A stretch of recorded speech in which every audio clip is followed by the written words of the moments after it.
काय करता तुमच्या दोघांचा एक शूटिंग घेऊन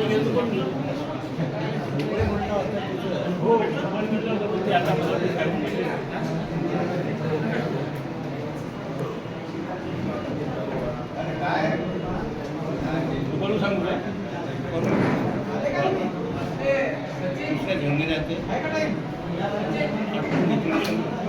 एक घंट्याने करत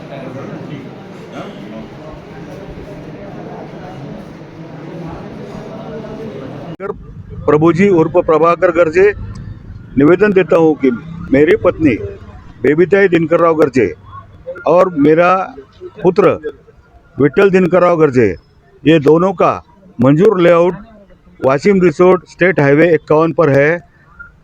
उसमें से वाशिम अकोला नांदेड़ हाईवे 161 के लिए बाईपास बनाने के लिए उसमें की ज़मीन संपादित करी गई थी।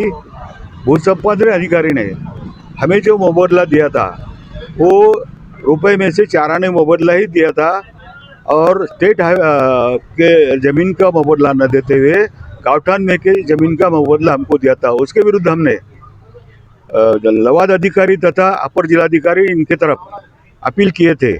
उस अपील में लवाद अधिकारी ने कबूल किया है लिख के निकाल में कि संपादन अधिकारी ने जो भू संपादन अधिकारी ने जो गलती किया है उसे हम सुधारते हैं और रेडिएटर के हिसाब से मुबादला बढ़ा के दिया है। उस अगेंस्ट में नेशनल हाईवे अथॉरिटी ये जिला न्यायालय में अपील में गई थी। जिला न्यायालय ने उनका अपील खारिज किया। उसके बाद में हमने हाई कोर्ट नागपुर के तरफ से सलाह मंगा था, उसका भी निकाल आया। उसमें भी उन्होंने लवाद अधिकारी का निकाल कायम रखा। फिर भी नेशनल हाईवे ने 2017 से आज तक उसका पैसा भरा नहीं, मुबादला दिया नहीं। इसके लिए प्रमुख जिला न्यायाधीश ने national highway authority of India का तोड़गांव ढुमका टोल नाका ये जब्त करने का आदेश कल पारित किया है और उसके मुताबिक अगली कार्यवाही जारी रहेगी। ही जी घटना आहे ही ज्युडिशरीच्या इतिहासातली पहिली घटना आहे की राष्ट्रीय महामार्गावरती जो टोल नाका आहे तो टोल नाका फक्त मोबदला दिला नाही प्राधिकरणाने, राष्ट्रीय महामार्ग प्राधिकरणाने, म्हणून आपले वाशिम जिल्ह्याचे प्रिन्सिपल डिस्ट्रिक्ट जज यांनी जप्त करून वसुली करण्यासाठी जप्त करण्याचा आदेश पारित केलेला आहे।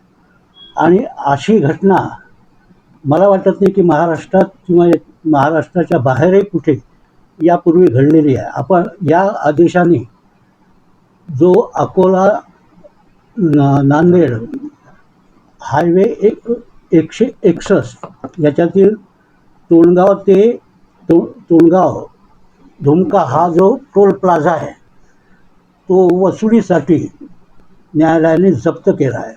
हा जो आदेश आहे प्रमुख जिल्हा न्यायाधीश वाशिम यांचा कालच वॉरंटवरती सह्या झाल्या आणि आता तो केव्हाही यावेळेस जप्त बजावला जाईल आणि नाका जप्त होईल।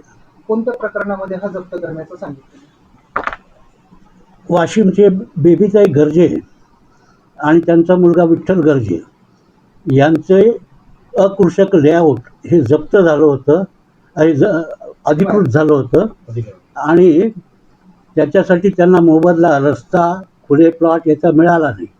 याच्याबद्दल पुन्हा लवादकडे जेव्हा याचिका दाखल केली तर ही सर्व रक्कम देणे आवश्यक आहे असं त्यांनी दुसरं अहवाल पास केलं। प्राधिकरणाने वाशिम जिल्हा न्यायालयामध्ये त्याच्याविरुद्ध याचिका दाखल केली होती, तीही खारिज झाली। तरीच पण ही रक्कम त्यांनी स्वतःहून भरली नाही, म्हणून प्रमुख जिल्हा न्यायाधीश यांनी आता नाकाच जप्त केलेला आहे।